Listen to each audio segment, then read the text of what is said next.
So today we're going to talk about the writing process. Now, when you hear the writing process, most of you probably think about the essay, but this process will also apply to creative writing as well. There will just be a few tweaks that you can make. Now, when you're typically assigned an essay by your teacher, chances are they've also given you your topic, so that takes some of the thinking work out of it. But there is a lot of work that you can do, and it's not as difficult as it might seem. Keep in mind that the first thing you need to do, though, is decide what you want to write based on that statement or some keywords or just a given topic. And this is the process that we call brainstorming. You've probably heard this in your English classes in the past. But what does it really mean? What is the teacher actually asking you to do? Well, let's say your topic is essay writing. Brainstorming is going to be something that you do off the cuff. That's why they call it brainstorm. It's a flurry of ideas just that come to mind, kind of like lightning striking. When I think of essay writing, I think challenge, I think thesis, I think conclusion. But what else? What else is an essay? An essay is a study. An essay it's a paper, it's a project, it takes work. All of these things come into play, and of course, when you think of an essay, you may think, it sucks. It's hard. I might even fail. Now, are these realistic ideas? You may think so, but you know what? You're a lot better at this than you think, and here's why. All of these things that came to mind are perfectly reasonable things to say when you're talking about an essay. So we finished the brainstorming session. Now, you want to take your brainstorming list and do what's called a free write. Essays can be hard. In fact, they can just plain suck.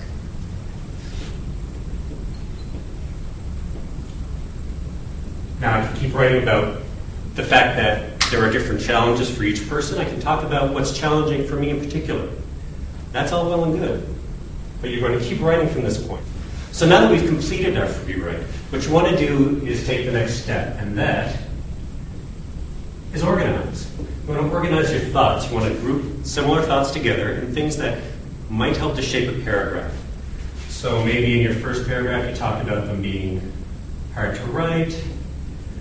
You talked about the process just plain sucking. You talked about research being a challenge. You talked about plagiarism.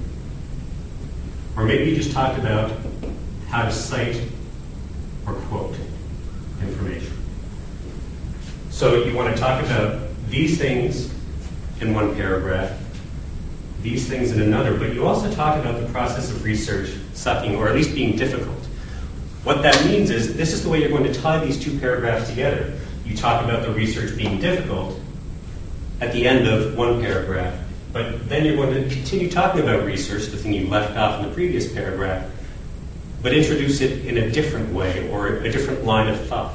So basically what you're doing in the organizing stage is grouping your ideas together and getting the structure of paragraphs. Don't worry about writing a perfect paragraph yet. It's too soon in the process, and you'll just find yourself getting frustrated because you're getting lost in words instead of lost in building ideas. And the ideas are what will form your paragraph. Now, the next step is actually where you put your everyday skills to good use. It's the web search. Now, keep in mind that if you want to enter an entire phrase, you want maybe hard to write come up. Just entering in hard to write, all you've really told that web search tool is to look up the words hard, the word to, and the word write. If you wanted to look up this particular phrase, put it in quotes, and then the search engine knows to look up the phrase rather than the words. The same is true if you're looking for a proper name. Let's say you're looking up Matthew Campbell. You're going to look up key ideas, keywords. Now keep in mind that you're not just looking for weblogs here. You're looking for reliable resources, so articles or books. But an article that is written by A research, for example, is known as a scholarly or academic article.